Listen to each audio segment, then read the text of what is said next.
Monsieur le chancelier, cher Friedrich, mesdames, messieurs les ministres, mesdames, messieurs les journalistes, mesdames, messieurs, c'est un grand plaisir, cher Friedrich, et un honneur de pouvoir accueillir à Toulon le chancelier allemand et autant de membres du gouvernement fédéral qui ont beaucoup travaillé pour ce Conseil des ministres franco-allemands avec leurs homologues français.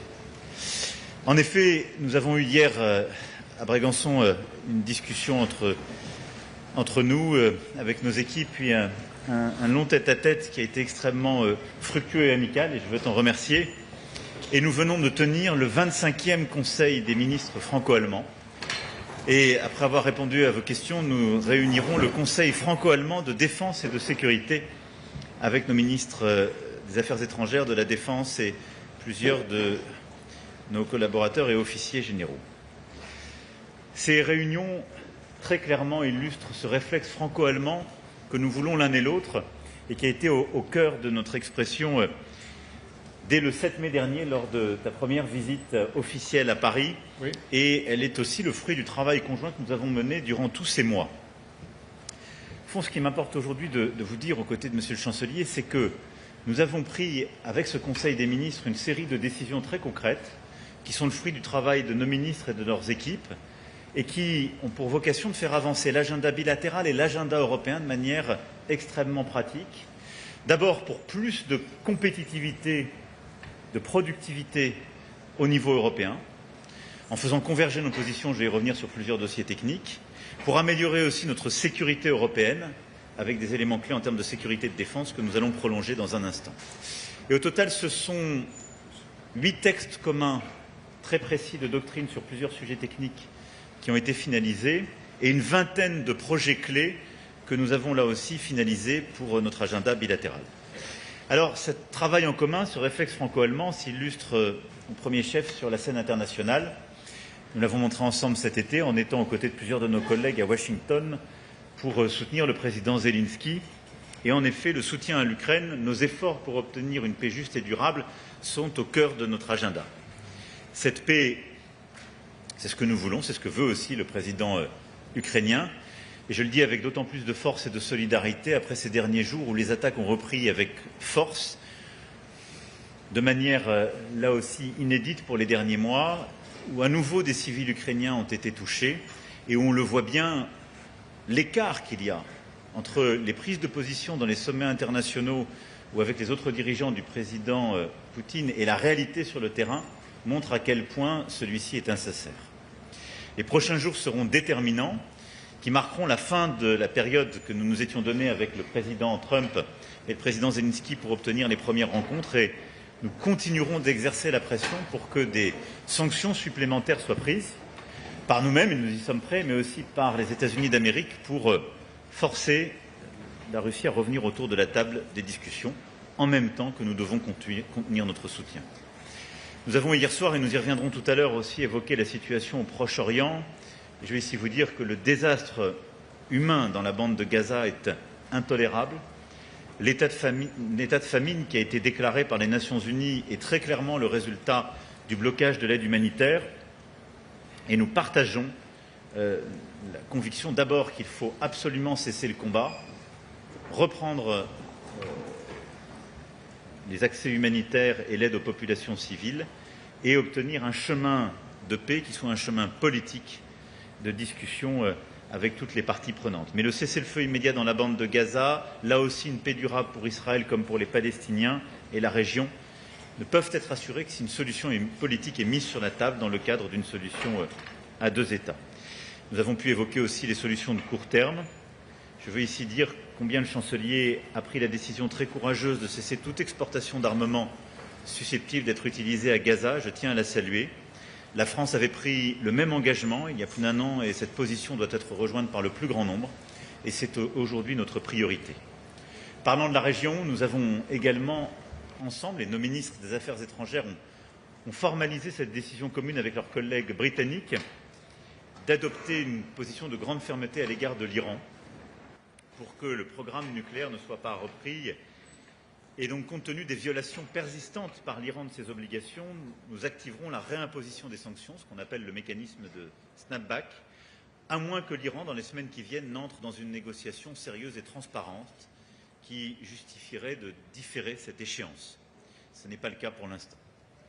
Le Conseil franco-allemand de défense et de sécurité que nous allons tenir permettra de revenir sur de nombreux autres sujets, questions stratégiques, questions capacitaires communes, qu'il s'agisse là aussi de nos capacités communes de bâtir missiles dans la longue portée, d'avoir des mécanismes d'alerte précoce conjoints, mais également nous pourrons réitérer l'importance des grands projets d'équipement stratégique, qu'il s'agisse de l'avion et du char du futur.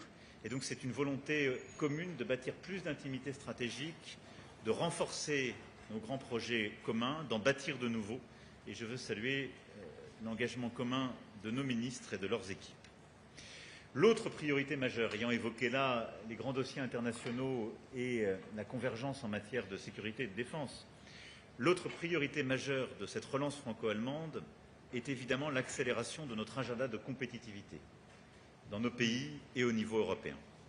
Parce que nous partageons ce constat qui a été largement documenté, qu'un décrochage de la compétitivité de l'Union européenne par rapport à ses principaux partenaires est largement documenté. Décrochage en termes de croissance de PIB par habitant, d'innovation par rapport à la Chine, aux États-Unis. Et là, les rapports Letta ou Draghi l'ont clairement montré. Et donc nous sommes aujourd'hui dans un agenda d'action. Et les différences qui pouvaient exister sur plusieurs dossiers ne facilitaient pas l'accélération européenne. C'est ce que nous avons réglé ces dernières semaines et consacré lors de ce Conseil des ministres. En matière énergétique, nous avons travaillé au réalignement de nos politiques autour du respect du principe de neutralité technologique et de non-discrimination au sein de l'Union européenne à l'égard de toutes les énergies bas carbone. C'est une avancée majeure, mais c'est ce que nous partageons pour pouvoir diminuer les coûts, garantir la sécurité d'approvisionnement et atteindre nos objectifs climatiques. Et au fond, en ayant cet agenda de neutralité technologique et de non-discrimination, nous accroissons nos chances d'un agenda qui réconcilie souveraineté, compétitivité et décarbonation.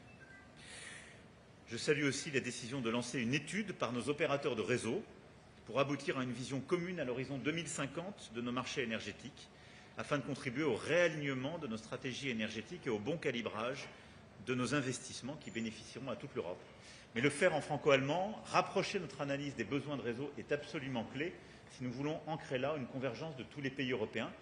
Et vous savez pourquoi? C'est parce que notre Europe ne s'est pas bâtie en construisant un marché intérieur de l'énergie. Et donc c'est ça ce que nous sommes en train de réparer, si je puis dire, depuis 2 ans à l'occasion de la crise. Mais la convergence franco-allemande en la matière est clé. L'agenda de politique commerciale de l'Union européenne est un autre grand sujet sur lequel le chancelier et moi-même avons souhaité donner une nouvelle impulsion dans le contexte d'instabilité toujours plus grande des relations commerciales. Nous sommes déterminés à défendre ensemble les législations, la souveraineté numérique de notre Europe. Pas de doute là-dessus, quels que soient les propos récents. Nos 2 pays vont travailler à un nouvel agenda aussi de politique commerciale pour l'Union européenne, pour diversifier nos partenariats et chaînes de valeur, tout en renforçant la compétitivité européenne et en garantissant des conditions de concurrence véritablement loyales et équitables.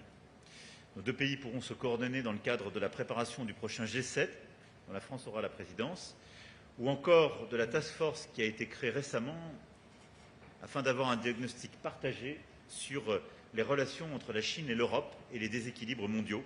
Et nous en avons eu rapport ce matin. En matière industrielle, nous avons là aussi cherché à garantir une concurrence équitable et nous avons décidé de travailler ensemble pour garantir une préférence européenne dans les secteurs de production industrielle essentiels et critiques, y compris dans notre commande publique. C'était jusqu'à récemment un tabou européen et nous sommes en train d'avancer là de manière très pragmatique. Nous nous sommes mis aussi d'accord pour porter ensemble auprès de la Commission une même approche pour la réforme du mécanisme d'ajustement carbone aux frontières, ce qui était un point très attendu, afin d'éliminer toute possibilité de contournement et de fuite de carbone. C'est très attendu de plusieurs secteurs industriels, au premier chef l'acier et plusieurs autres. Et je crois que c'est là aussi un travail important de nos ministères. Nous appelons également à une mise en œuvre ambitieuse des plans d'action de la Commission européenne visant à soutenir les industries européennes traditionnellement fortes, l'acier que j'évoquais et la sidérurgie, mais également la chimie, l'automobile. Et nous mènerons ensemble un travail dans les prochains jours pour finaliser une feuille de route commune sur le secteur automobile avant le dialogue stratégique du 12 septembre prochain. La convergence franco-allemande dans tous ces domaines doit permettre d'obtenir des décisions concrètes avant la fin de l'année et nous tiendrons des points réguliers mensuels et nous aurons, avec les ministres compétents, un point en fin d'année sur tous ces sujets pour que les résultats soient obtenus. La coordination entre nos deux pays doit permettre aussi de contribuer à la souveraineté numérique ainsi qu'à la compétitivité économique sur les technologies de pointe. Nous l'avons largement évoqué ce matin. C'est le cas en matière d'espace, où nos deux pays confirment leur engagement sur les lanceurs, sur la constellation Iris-Carré, et travailleront ensemble en vue des prochaines échéances, que ce soit la réunion ministérielle de l'ESA, qui se tiendra en Allemagne, ou le sommet sur l'espace que nous organiserons en France l'année prochaine, ou encore dans le cadre des négociations à venir sur le prochain cadre financier pluriannuel européen.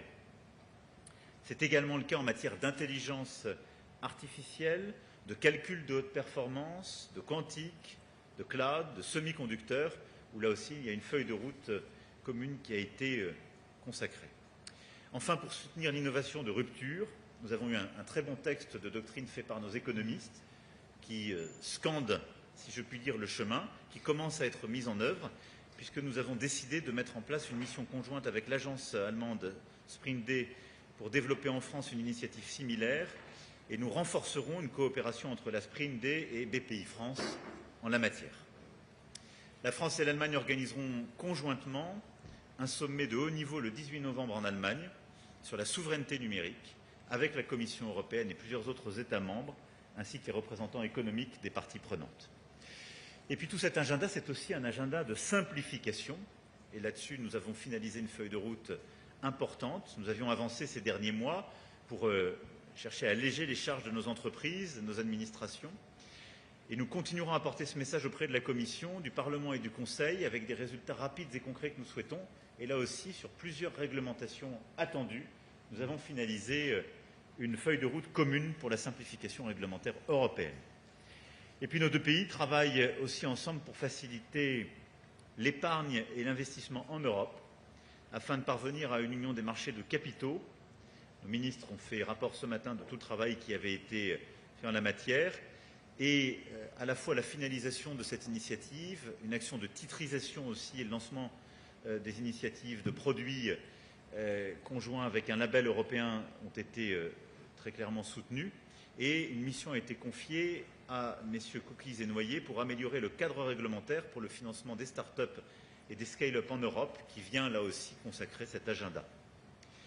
Au-delà de toutes ces initiatives économiques pour améliorer notre compétitivité, notre innovation, notre croissance et nourrir cet agenda européen, nous avons également abordé l'agenda de convergence franco-allemand, en particulier la synchronisation de nos réformes économiques et sociales. Nous avons devant nous beaucoup de réformes structurelles à conduire. Je veux saluer le sommet qui s'est tenu à Berlin le 1er juillet dernier, sommet social franco-allemand, qui était une première. Et j'ai invité les ministres, partenaires sociaux et experts allemands et français à poursuivre ce travail à l'occasion d'un prochain sommet que nous abriterons en France et que nos ministres pourront justement préparer et qui nous permettra de finaliser cet agenda commun en matière de productivité, de taux d'activité des jeunes et des seniors, d'assurance chômage, de futur du travail, autant de sujets qui sont clés pour nos deux économies et sur lesquels nous souhaitons avancer ensemble. Ces échanges seront nourris par les travaux menés à notre demande par les économistes du Conseil franco-allemand d'experts économiques. Et je veux remercier ces derniers de tout le travail qui a été fait ces derniers mois. Et en effet, d'ores et déjà, nos ministres ont pu prendre en compte plusieurs de leur expertise. Mais très clairement, là aussi, nous avons été nourris par leurs propositions très concrètes. Enfin, je veux citer plusieurs autres initiatives franco-allemandes discutées aujourd'hui qui illustrent la coopération bilatérale au service de nos concitoyens. En matière de culture, nous avons décidé l'européanisation de la plateforme franco-allemande Arte et le projet également de coopération entre France Média Monde et la Deutsche Welle. Ces deux projets très concrets ont pour but de démultiplier le travail d'acteurs d'ores et déjà franco-allemands ou français et allemands sur un même agenda. Des créations de contenus communs, culture commune, mais aussi une lutte en commun contre la désinformation, les manipulations de notre démocratie, notre volonté de renforcer le sentiment d'appartenance européen. Deuxièmement, nous avons également décidé de renforcer notre coopération bilatérale en matière d'immigration et de sécurité civile. Sécurité civile avec des projets très concrets, mais immigration parce que nous avons très clairement un agenda commun, mieux protéger nos frontières, mieux prévenir les arrivées, avec une volonté de renforcer la coordination avec les autres pays de l'espace Schengen, mettre en œuvre de manière encore plus rapide et ferme le pacte asile-immigration et améliorer les politiques de retour, avec là aussi un agenda franco-allemand très précis. Enfin, une feuille de route sur la coopération transfrontalière franco-allemande a été signée pour résoudre les problèmes rencontrés par nos concitoyens au service de la formation professionnelle des jeunes, de la mobilité des travailleurs transfrontaliers, de l'accès aux soins dans ces régions transfrontalières. Et je veux ici saluer également la mobilisation des services de l'État dans ces régions et de tous les élus locaux qui sont extrêmement dévoués à cet agenda. Voilà, mesdames et messieurs, je ne veux pas être plus long, je l'ai déjà été, mais l'objectif était de vous dire que ce Conseil des ministres franco-allemands et le Conseil franco-allemand de défense et de sécurité que nous allons tenir, comme nos discussions, mais qui sont permanentes, au-delà des échanges plus longs que nous avons eus comme hier, vous donnent à voir à quel point nous avons la conviction l'un et l'autre que nos pays sont face à des défis immenses, mais ont la capacité, par une intimité plus grande, une amitié entre nous, entre nos équipes, entre nos pays, à les relever. Et nous sommes convaincus que nous pouvons avoir une Allemagne et une France plus efficaces, avec des résultats concrets en matière économique, en matière sécuritaire, dans les mois et les années qui viennent, si nous savons articuler et mettre en œuvre cet agenda. Déjà, en quelques mois, nous avons là plusieurs projets très concrets qui sont le fruit du travail commun, et nous allons continuer avec force. C'est pourquoi, en fin d'année, je me rendrai au-delà de tous les rendez-vous déjà prévus, parce que la semaine prochaine, nous serons ensemble à Évian. Je serai le 18 novembre au plus tard à Berlin pour ce sommet sur la souveraineté numérique. Mais en fin d'année, nous ferons un point très précis sur tous les chantiers que je viens ici de décrire. Merci à nouveau, Monsieur le Chancelier, cher Friedrich, pour ta présence ces 2 jours et la mobilisation de tout ton gouvernement. Monsieur le Président, cher Emmanuel, d'abord, au nom du gouvernement fédéral d'Allemagne, un grand merci pour